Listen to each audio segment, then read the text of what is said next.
To all my dear learners, today's topic is how to identify subject and predicate. Subject and predicate साठी primary classes मध्ये आपल्याला identify करण्यासाठी grammar मध्ये विचारला जाऊ शकते. एका पार्ट 1 आपण बघत आहे. बघा, सब्जेक्ट म्हणजे काय? सब्जेक्ट मध्ये नाउन आणि प्रोनाउन्स. जो काही ऍक्शन डुअर आहे, ऍक्शन करणारा आहे, ओके, त्याला म्हणतो आपण सब्जेक्ट. मराठीत त्याला काय म्हणतो आपण? कर्ता. आणि प्रेडिकेट म्हणजे काय? आफ्टर द सब्जेक्ट काय असते? वर्ब, ऑब्जेक्ट असं पार्ट असतो ना. तर कॉम्प्लिमेंटरी, ऍडजेक्टिव्ह, प्रिपोजिशन, ऍडवर्ब वगैरे. म्हणजे काय? प्रेडिकेट म्हणजे काय? Tell something about the subject. Subject बद्दल सांगणारा शब्द, सांगणारा जे काही सेंटेन्सेस असते त्याला म्हणतो आपण प्रेडिकेट. पहिलं सेंटेन्स घेतलं आपण assertive sentence. She lives in big house. Okay, she हा सब्जेक्ट झाला आणि इथून पूर्ण हे जे सेंटेन्स आहे हे आहे प्रेडिकेटचं.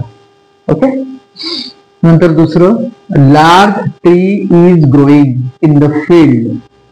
लार्ज ट्री हा झाला सब्जेक्ट. ओके, आणि is growing in the field हे झालं प्रेडिकेट.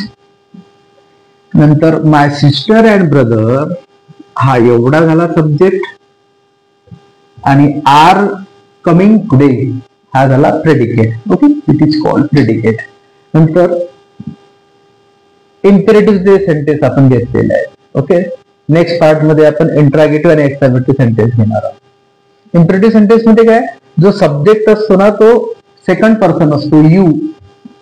ओके, आणि इम्पेरेटिव्ह सेंटेन्सची सुरुवात ही वर्ब पासून असते. जसं go and bring me water, म्हणजे जा आणि मला पाणी आण. म्हणजे कोणाला तरी म्हटलेलं आहे की नाही? कोणाला म्हणजे सेकंड पर्सन, यू. म्हणजे you go and bring it. म्हणून या ठिकाणी यू हा सब्जेक्ट होईल आणि पूर्ण जे सेंटेन्स आहे हे प्रेडिकेट मध्ये होईल. नंतर दुसऱ्या वाक्यामध्ये सेट डाऊन इट, याच्यामध्ये पण यू सब्जेक्ट आणि रिमेनिंग हे प्रेडिकेट. नंतर ओपन द डोअर, याच्यामध्ये पण यू सब्जेक्ट आणि या ठिकाणी हा predicate. So this is all about today's lecture my dear learners. Thank you.